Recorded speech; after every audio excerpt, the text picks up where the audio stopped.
Assalamualaikum warahmatullahi wabarakatuh. Perkenalkan, nama saya Marcelinda Troto Farida dari kelas 12 Kimia Industri 1 nomor absen 35. Di sini saya akan menjelaskan tentang industri pembuatan sabun dan deterjen. A. Peranan industri sabun. Sabun menjadi produk dari reaksi kimia yang sangat komersial dalam penggunaannya di kehidupan sehari-hari. Sabun merupakan surfaktan yang fungsi utamanya digunakan untuk mencuci dan membersihkan. Sabun pada umumnya berupa padatan yang dicetak sesuai dengan nilai dari sabun tersebut. Namun pada perkembangannya, sabun juga dibuat menjadi sabun cair untuk memudahkan dalam penggunaannya. Yang pertama, sabun dihasilkan dari reaksi saponifikasi. Reaksi saponifikasi memiliki beberapa jenis berdasarkan bahan yang direaksikan, yaitu proses saponifikasi trigliserida. Yang kedua, proses saponifikasi trigliserida bertahap. Yang ketiga, proses saponifikasi metil ester asam lemak. Yang kedua, ada jenis-jenis sabun. Jenis-jenis sabun, yang pertama ada sabun batang, yang kedua sabun kalium atau shaving cream, yang ketiga sabun cair, yang keempat sabun kesehatan atau healthy soap, yang kelima sabun chips atau mini soap, yang keenam sabun butiran atau sabun bubuk. Sifat dan karakteristik sabun. Sabun bersifat alkali atau basa, sabun bersifat membersihkan, dan sabun memiliki viskositas yang cukup besar. Yang keempat, bahan baku pembuatan sabun. Minyak atau lemak. Jenis-jenis minyak yang banyak digunakan, tallow yaitu lemak sapi, kambing, unta atau domba.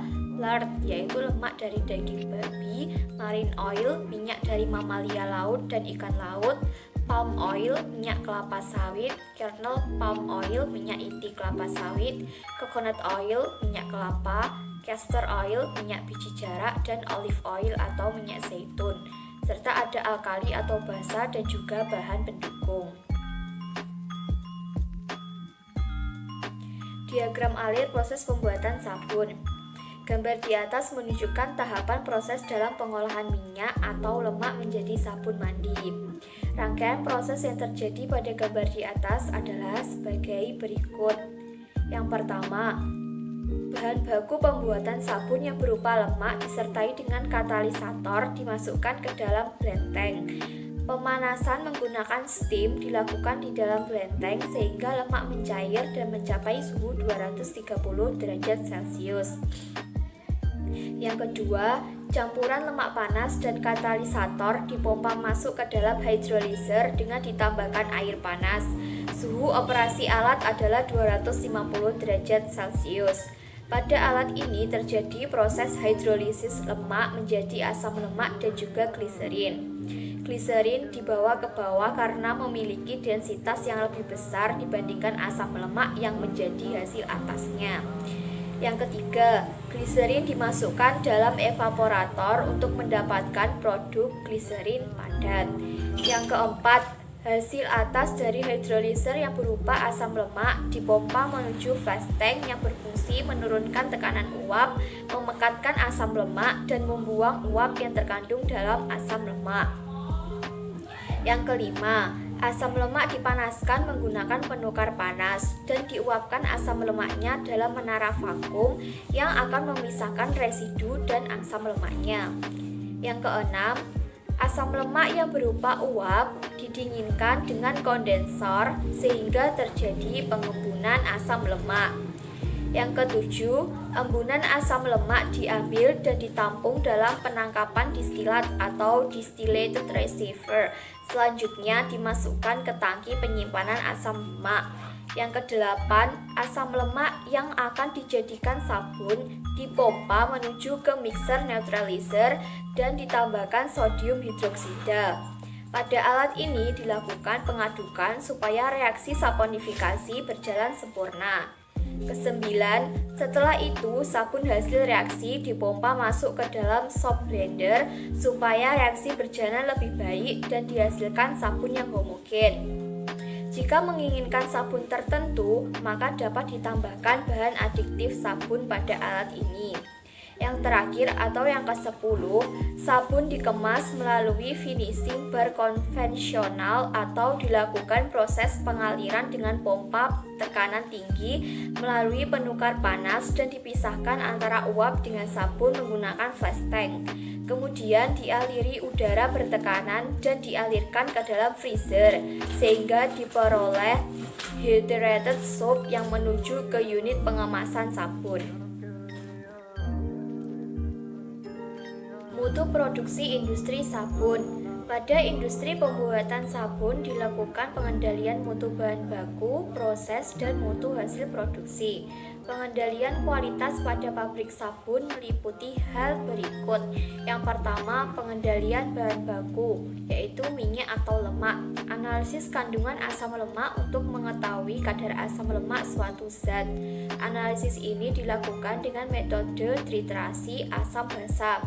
Yang kedua yaitu pengendalian kualitas proses.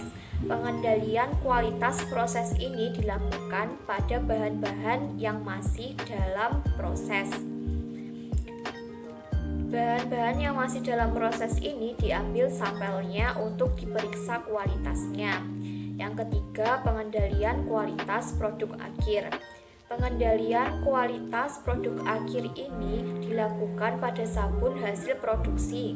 Pengambilan sampel yang dilakukan untuk memeriksa kadar air, asam lemak bebas, dan kandungan alkali bebas. Peranan industri deterjen. Deterjen merupakan produk industri yang sangat penting untuk digunakan dalam kehidupan sehari-hari, baik dalam skala rumah tangga maupun skala industri sebagai bahan pembersih. Deterjen yang dihasilkan dalam proses industri dapat berupa bubuk padat, pasta, maupun cair yang mengandung bahan aktif dan bahan tambahan. Yang pertama, zat-zat dalam deterjen. Zat-zat dalam deterjen yaitu surfaktan sebagai pengikat kotoran dan lemak, abrasif untuk menggosok kotoran, softener untuk melembutkan air sada, oksidan untuk memutihkan, enzim untuk mengikat protein, lemak, dan karbohidrat, penyangga sebagai pengubah pH, dan yang terakhir zat pembangun atau boiler sebagai pelunak air sada. Yang kedua, klasifikasi deterjen berdasarkan bentuk fisiknya. Deterjen krim berupa pasta yang kental. Deterjen cair, deterjen ini berupa cairan yang kental. Deterjen padat, jenisnya deterjen padat yaitu deterjen bubuk padat berongga dan deterjen bubuk padat tidak berongga. Klasifikasi deterjen berdasarkan ion yang terbentuk oleh partikel-partikel surfaktan yang dilarutkan dalam air. Deterjen kation yaitu bersifat positif jika dilarutkan dalam air. Deterjen anion bersifat negatif jika dilarutkan dalam air. Deterjen non-ionik tidak bersifat negatif atau positif jika dilarutkan dalam air alias netral. Yang keempat, bahan baku pembuatan deterjen. Bahan aktif seperti alkil benzen sulfonat. Bahan pengisi senyawa garam seperti sodium sulfat, tetrasodium perfosfat, dan sodium sitrat. Bahan penunjang seperti soda abu dan sodium trifosfat. Bahan tambahan seperti karbotil metil selulos dan bahan pewangi dan pelembut serta bahan antifoam. Diagram deterjen. Proses pertama adalah pembuatan bubur surfaktan di mana alkil benzena dialirkan masuk ke dalam sulfonator bersama oleum.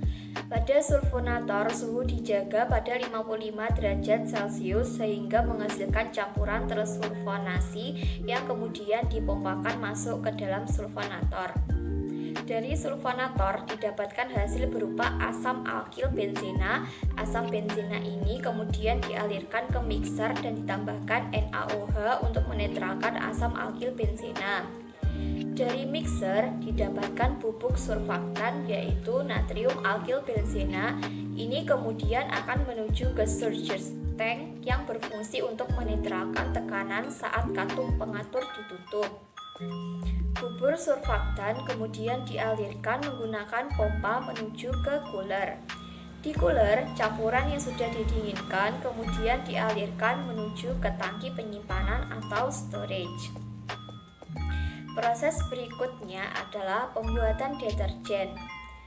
Bubuk surfaktan dari surfaktan storage bersama sodium trifosfat dan bahan adiktif dialirkan menuju ke crusher.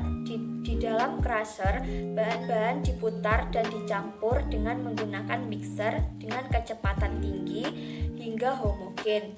Pada proses ini, sejumlah air dihilangkan dan campuran menjadi lebih kental dikarenakan adanya reaksi hidrasi dari sodium trifosfat.